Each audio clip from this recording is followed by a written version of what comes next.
Chapter 20. Coming Home to Myself. There comes a moment, after years of running, when you stop, not because you've run out of strength, but because you finally realize you've reached the place you were running toward all along, yourself. For so long, I thought my life was a marathon against shadows. I was sprinting away from the mistakes stamped on my record, from the voices that told me I wasn't enough, from the memories that made my chest ache whenever I sat still too long. I thought healing would mean getting far enough away that none of it could catch me. But the truth? Healing caught me when I stopped running. And it didn't look like a victory lap. It looked like me sitting on the edge of my bed, exhausted, with nothing left to prove to anyone, including myself. I used to imagine healing as something cinematic. Like one day I'd wake up and the weight would be gone, the scars would fade, my smile would come easy, and people would clap for how different I was. But real healing didn't show up with applause. It didn't arrive with balloons or medals or a movie soundtrack swelling in the background. No, it showed up in moments so quiet I almost missed them. Like the night I brushed my teeth and realized I wasn't crying. That sounds small, maybe even silly, but if you've ever lived in survival mode, you know what I mean. For years, even the smallest routines were drenched in grief.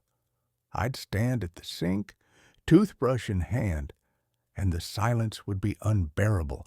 My mind would flood with regrets, what-ifs, and the ghosts of people who had walked away. Tears became my nightly ritual, but then one night, somewhere in the middle of all this stumbling toward healing, I looked in the mirror, toothbrush in hand, and noticed my face was calm. My eyes were steady, no tears, just me.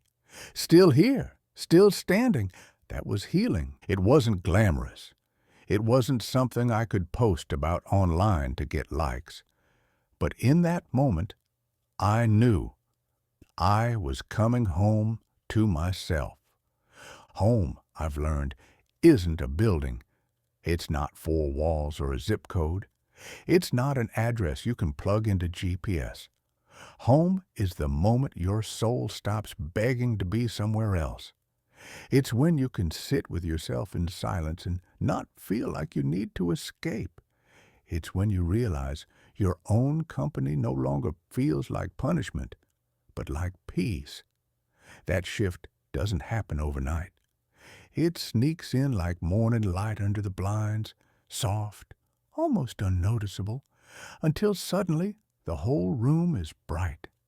I remember another night, just weeks after that mirror moment, when I caught myself laughing, really laughing.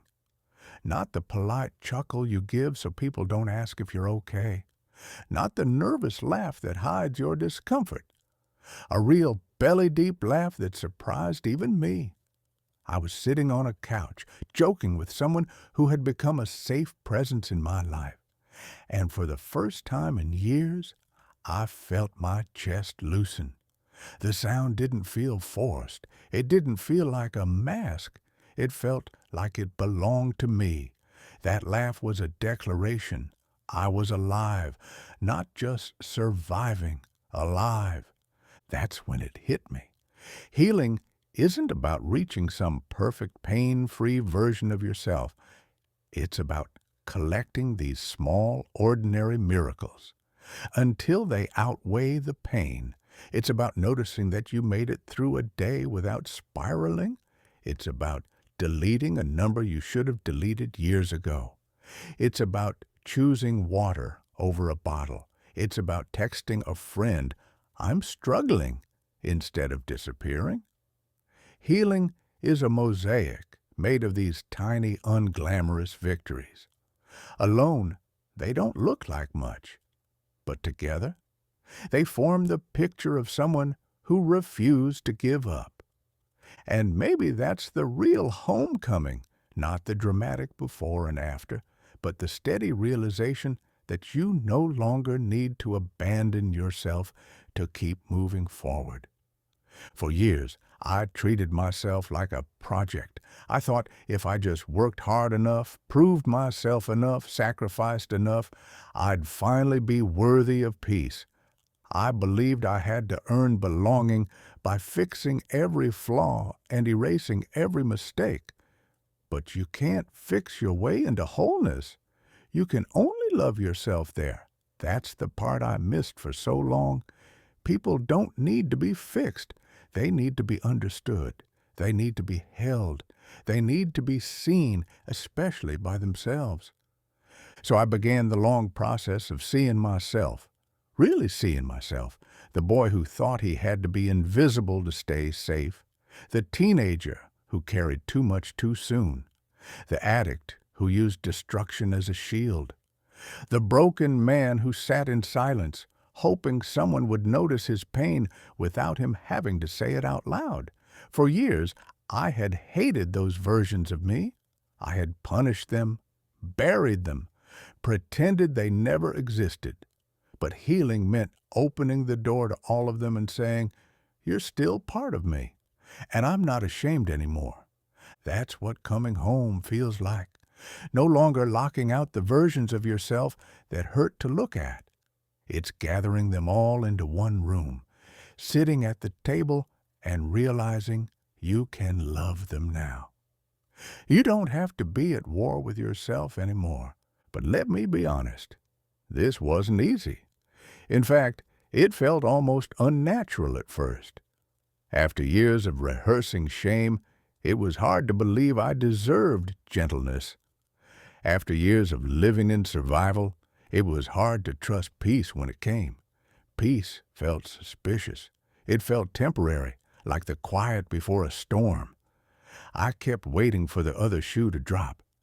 But that's when I had to remind myself the storm already came, and I survived it. Now it was time to let myself enjoy the quiet. Healing isn't a final destination.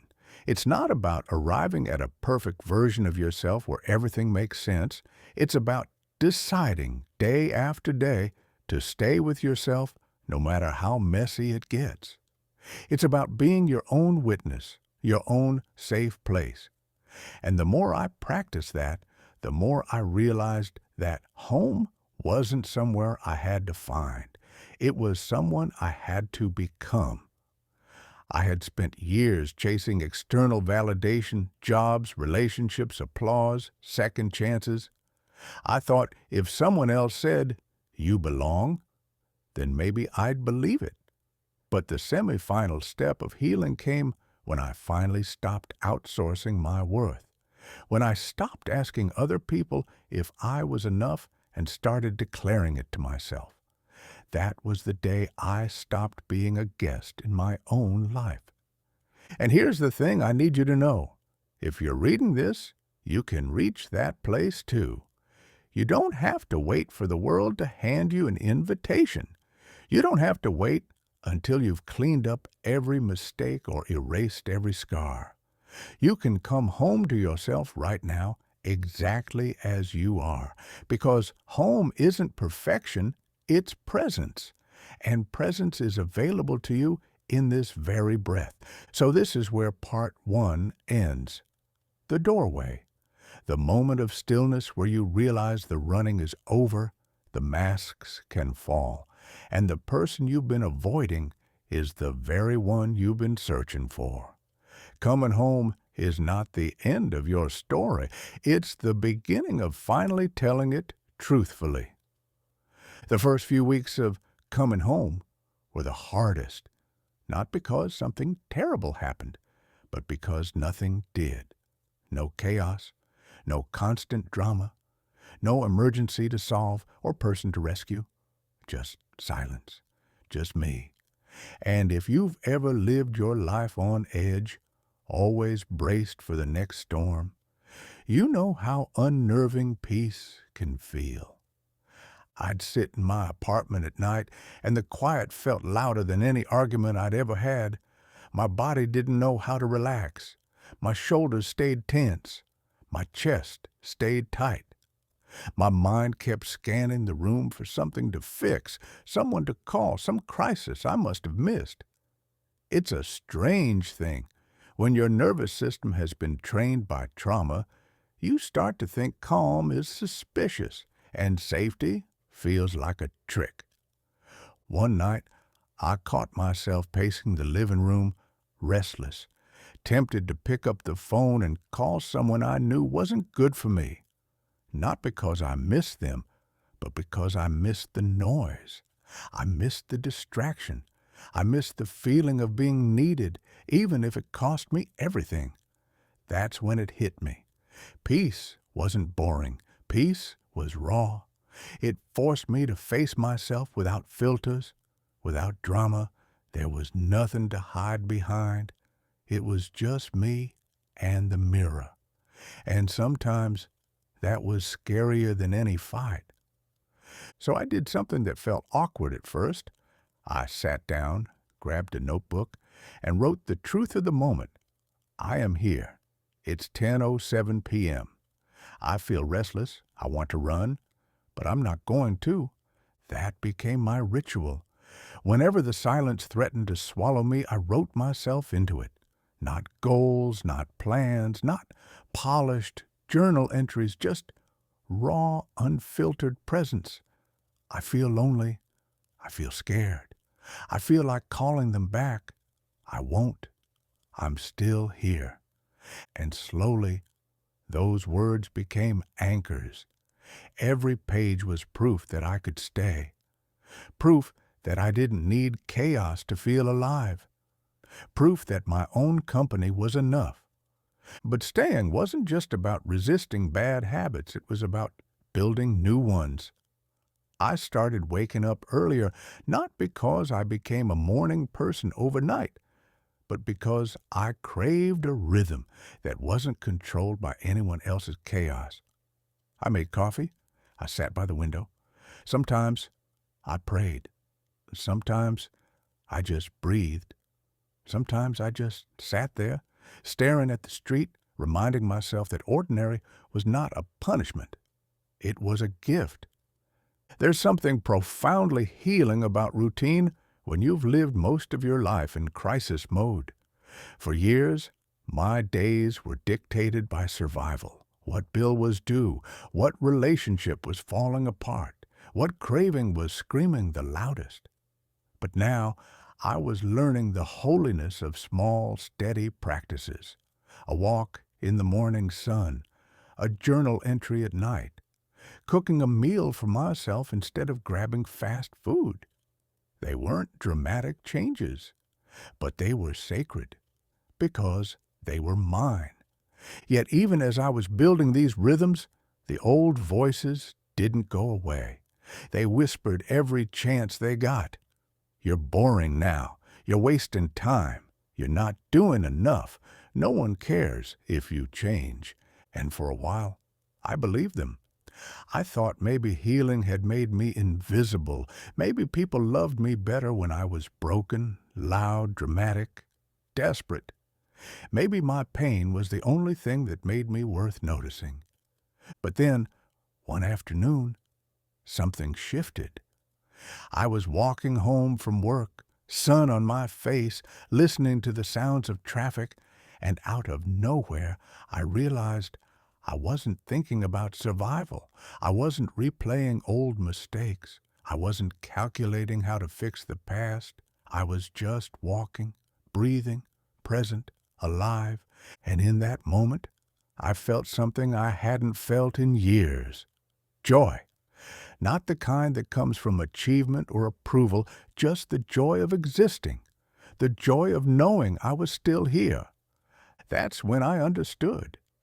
Healing isn't about becoming someone impressive. It's about becoming someone present. And presence is the greatest gift you can give yourself after years of abandonment. Of course, not everyone celebrated this version of me. Some people who once filled my phone stopped calling. Some friends faded when I stopped playing the role of rescuer. Some relationships collapsed when I stopped apologizing for existing. At first, I thought their absence meant I was failing, but with time, I saw the truth. They didn't leave because I was too broken. They left because I was finally whole. And wholeness demanded boundaries they weren't willing to respect. Coming home to myself meant learning that not everyone could come with me. And as painful as that was, it was also freeing. Because the ones who stayed, they weren't staying out of convenience. They were staying out of love. I've come to see that the semifinal step of healing is not about perfection. It's about loyalty to yourself. It's about choosing to stay in the room when your old self wants to run. It's about holding your own hand through the silence. It's about making a home inside your body, inside your soul, so steady that even when others leave, you never abandon yourself again. That's what part 2 is. The wrestling match, the slow unlearning of chaos, the awkward, tender beginnings of peace, the realization that staying isn't a one-time decision, it's a daily practice. And with every day you stay, you rebuild trust with the person you need most, yourself. I used to think that coming home meant crossing a finish line, that once I got here, once I felt peace, once I built better habits, once I forgave myself, I'd never struggle again. I'd be untouchable, unshakable, whole forever. But the truth is, home isn't a finish line. It's a practice, a daily vow. Because even here, even now, I still wake up some mornings and feel the old shadows tugging at me. I still hear echoes of the voices that told me I wasn't enough. I still fight the temptation to shrink when life feels too big. But the difference is I don't run anymore. I stay. I stay with the discomfort. I stay with the ache. I stay with myself. That's what coming home really means. Not abandoning yourself when things get hard. Not selling yourself out just to keep someone else around. Not throwing yourself back into chaos just because silence feels scary. Coming home means building a loyalty to yourself so deep that even when the storms come, and they always will, you no longer leave yourself behind in the wreckage. I remember one night, sitting on my porch as the sun dipped below the horizon. The air was cool, crickets humming in the background, the kind of evening that begged for reflection. I thought about the boy I used to be, the one who thought love meant disappearing so others could stay. I thought about the teenager who believed his voice was too dangerous, his feelings too much. I thought about the man who kept apologizing for existing, convinced that the best he could hope for was scraps. And I realized, with tears in my eyes, that I was no longer any of them. I carried them, yes, I honored them, but I wasn't them anymore. I whispered into the evening air like a prayer to the versions of me that once thought they'd never survive. We made it home. And for the first time, I didn't feel the need to prove it to anyone else. I didn't need validation. I didn't need applause. I didn't need a witness. The peace I felt was enough. The presence I gave myself was enough. But here's the thing about healing. They don't tell you that peace can feel lonely at first, when the crowd thins out, when the noise fades, when the people who only knew you in chaos are no longer there. You're left with yourself. And that can be terrifying, but it can also be liberating. Because once you've proven to yourself that you can survive without them, you begin to realize you were never surviving because of them. You were surviving because of you. The people who left may have taught me grief, but they also taught me this. I can stay. I can love myself enough to not walk away. I can build a life where my worth isn't up for debate. And that realization is what turned the ache into strength. Now, when I walk into a room, I don't wonder if I belong there. I don't scan for approval. I don't shrink to fit. I enter like someone who has already built a home inside himself because I have. And if someone doesn't understand that, it's no longer my burden to carry. Still, this isn't the end of the story. Coming home isn't the final step. It's the semi-final one. It's the doorway, not the destination.